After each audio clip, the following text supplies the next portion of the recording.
Solving a rational equation.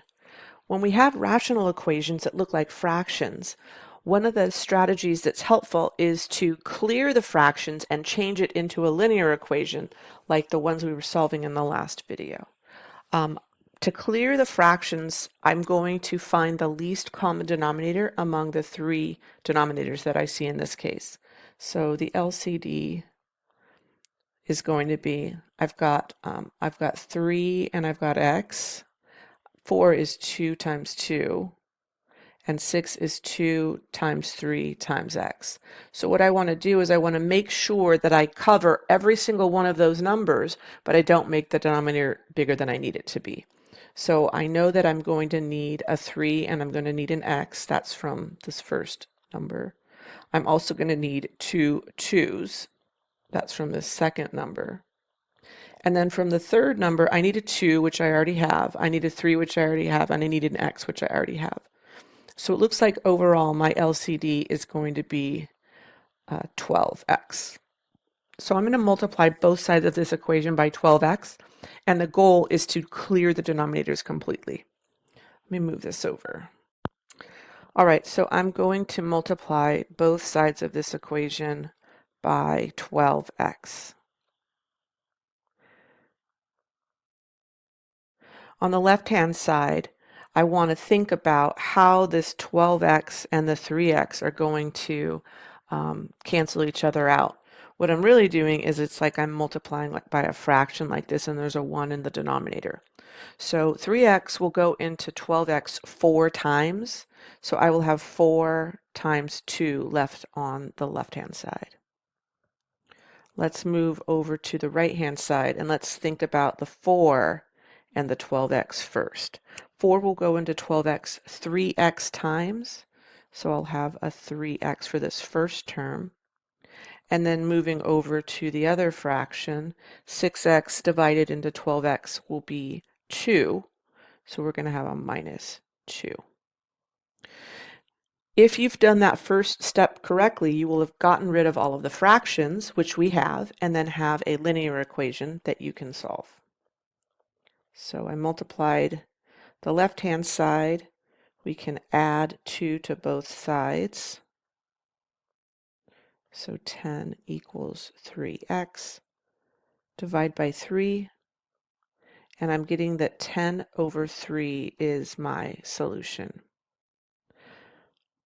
Just like we did with the linear equations, we want to check our answer to make sure that we're getting the correct, that the answer works in the equation that we started with. So this is going to get a little bit messy here. I'm going to have 2 over 3 times, this is where I'm plugging 10 over 3 into the denominator there, because I had 2 over 3x. And I want to know if that equals 1 over 4 minus 1 over 6 times, again, 10 over 3.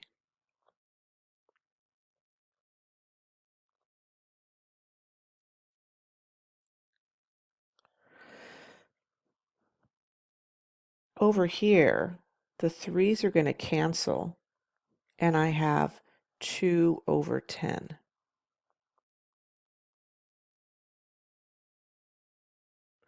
Over here, 6 divided by 3 is 2, and 2 times 10 is 20.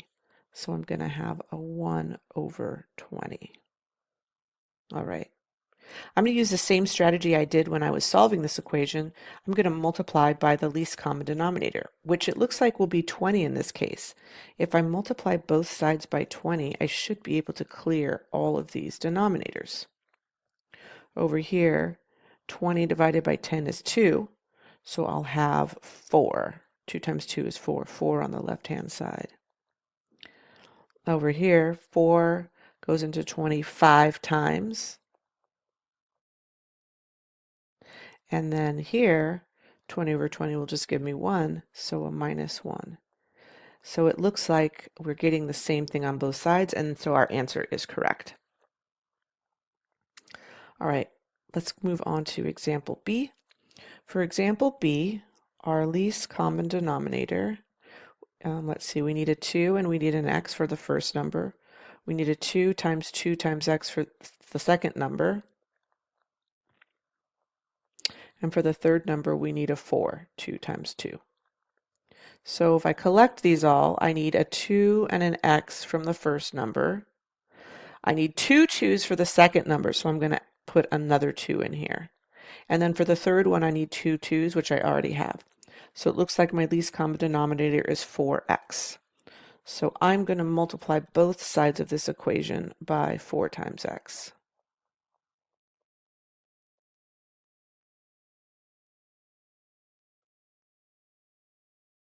Okay.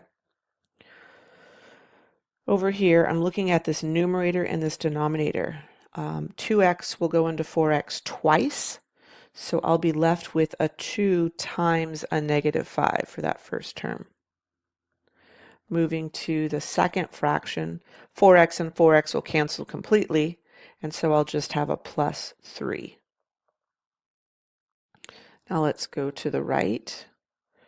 4 will go into 4x x times. I'll have an x left over, so it looks like I'll have a minus 7x. On the left, we've got negative 10 plus 3 equals negative 7x. Negative 7 equals negative 7x. Divide both sides by negative 7, and it looks like x is equaling 1.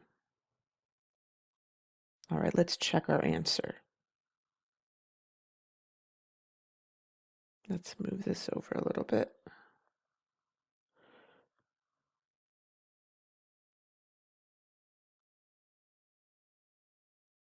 So my original was negative 5 over 2. I'll put a 1 in instead of x, plus 3 over 4, 1 instead of x. And then we want to know if that equals negative 7 over 4. Let's see, this is negative 5 halves plus 3 fourths. Does that equal negative 7 over 4? Let's multiply both sides of this equation by 4 to clear those denominators. On the left-hand side, 2 goes into 4 twice, so I'll have negative 10. And then for the second fraction, the 4 and the 4 will cancel, so I'll have a plus 3. And on the right-hand side, we'll have a negative 7 because those two 4's will cancel each other. And it looks like we're getting the same answer on both sides. So 1 is in fact our final answer. Now, in the examples that we just did, there are excluded values, meaning there are certain answers that if we get, we have to say that there's no solution. So we know that in fractions, we're never allowed to have the denominator equal 0. So back here, for example, B, if x was equal to 0, I would have had a problem in these fractions. So technically, we need to kind of write on the side over here, x cannot be equal to 0, just to remind ourselves, if we get that as the final answer, we have to reject that answer. That was the same thing with example A, x cannot be equal to 0 because it would cause a problem in these denominators. For example C though, we need to do a little bit of side work before we to figure out what those excluded values are. So we know that 2x plus 1 cannot be equal to 0. So 2x cannot be equal to negative 1. So x cannot be equal to negative 1/2. This is one of the answers that if we get, we need to state that that isn't possible because it'll make the denominator 0. The other one is that 3x plus 1 cannot be equal to 0. 3x cannot be equal to negative 1, and x cannot be equal to negative 1/3. So I just want to keep those in mind as I'm going through my solving of this equation. Now, in this particular case, my two denominators are very different, so the least common denominator is going to be to multiply by both of them on either side. So let's move this guy over a second. To clear both denominators, I'm going to multiply by both of them. 2x plus 1 and 3x plus 1. 2x plus 1 and 3x plus 1. So on the left, this and this will cancel, and I'm left with 3x plus 1 multiplied by negative 3. Here, these will cancel, and I'm left with 4 times 2x plus 1. Some of you may have learned to cross multiply in these examples. That is a strategy, but it only works if you have two fractions that equal each other and nothing else. So I usually tell students not to think about cross multiplication just because the strategy of clearing denominators seems to work better over time because it works in more scenarios than just this example. All right, on the left, we will distribute that negative 3. So we'll get a negative 9x minus 3. And on the right, we'll distribute the 4, 8x plus 4. We need to put the like terms on the same side.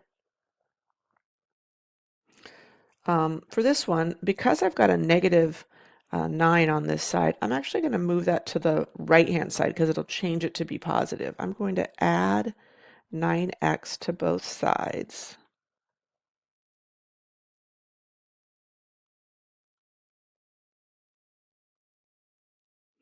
And then I'll subtract 4 from both sides.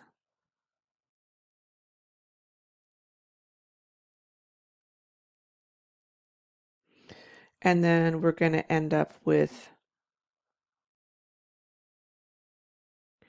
negative 17, negative 7 over 17 is x.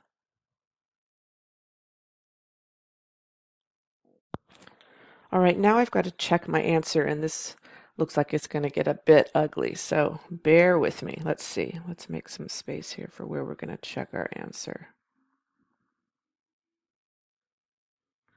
All right, I have a negative 3 over 2 times negative 7 over 17 plus 1, and I want to know if that's equal to 4 over 3 times negative 7 over 17 plus 1.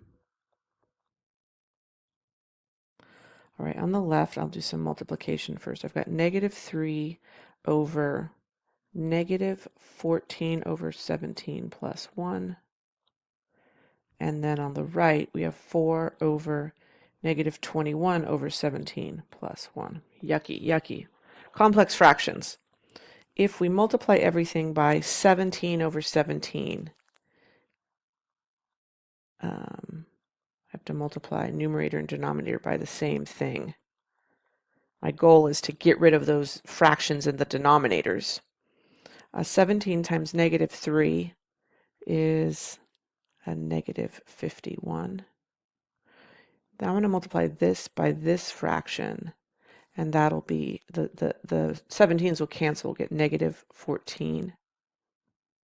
And then when I multiply by the 1, I'll have a plus 17. Okay. Moving to the right, 4 times 17, 68. I don't have my 17 multiplication facts memorized, so I'm using a calculator over here. Here we'll have a negative 21 plus 17. All right, home stretch. Negative 51 over 3 and 68 over negative 4. Getting negative 17 and negative 17. So it looks like that answer that we got is in fact the correct one. All right, example D is going to be a little bit trickier because we've got polynomials in the denominator and we need to find the least common multiple to try to clear those denominators. X minus 2 is something that can't be broken down any further. So we'll leave that there. And x plus 1 also can't be broken down any further. But the x squared minus x minus 2 can be factored. And it actually factors into x minus 2 x plus 1, which is nice because that's the two items that we had before. So we think we're going to have x minus 2 and x plus 1 as our LCD. So I'll multiply both sides by x minus 2 x plus 1.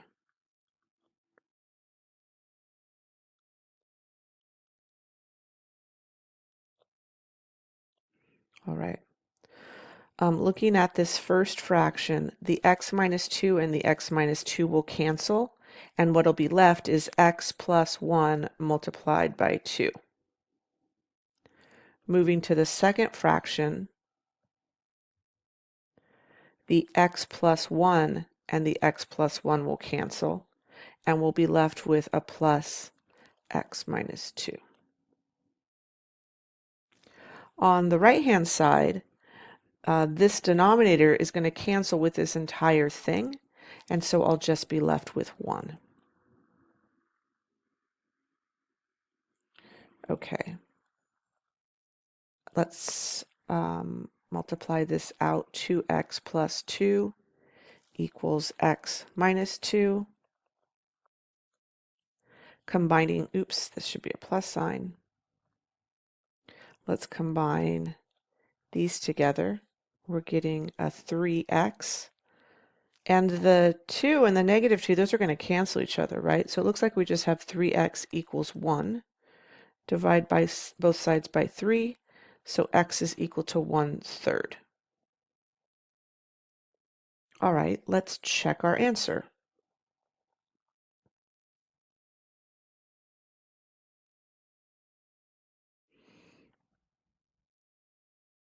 By the way, what were the excluded values? Let's see. Well, we know that x cannot be equal to 2 and x cannot be equal to -1, right? So we didn't get either of those as answers, so we're good. All right, checking. We've got 2 over 1/3 minus 2 plus 1 over 1/3 plus 1. All right, here it's going to get a little bit messy. 1/3 squared is 1/9 minus 1/3 minus 2. Okay. Let's see. I think that this is one that maybe we just want to use a calculator to make it simpler. So I'm going to grab a calculator and do 1/3 minus 2 over here. And that's giving me a -5/3. And then I have 1 over 1/3 plus 1 will be 4/3. And then here, 1/9 minus 1/3 minus 2, I'm getting -20/9. When you're dividing by a fraction, it's the same as multiplying by the reciprocal. So this is like 2 over 1 times -3/5. And this is like a 3/4 here. And this is like a -9/20. So let's see, -6/5 plus 3/4. I'm going to plug this in my calculator. -6/5 plus 3/4. Yay, and I'm getting negative 9 over 20. So we did get the correct answer. Seems like checking the answers can be more challenging than actually solving the problems. But it's important to check. Using a calculator is helpful. And again, remembering that there are values that we need to make sure that if we get, we have to reject them because they would make the denominator equal to 0.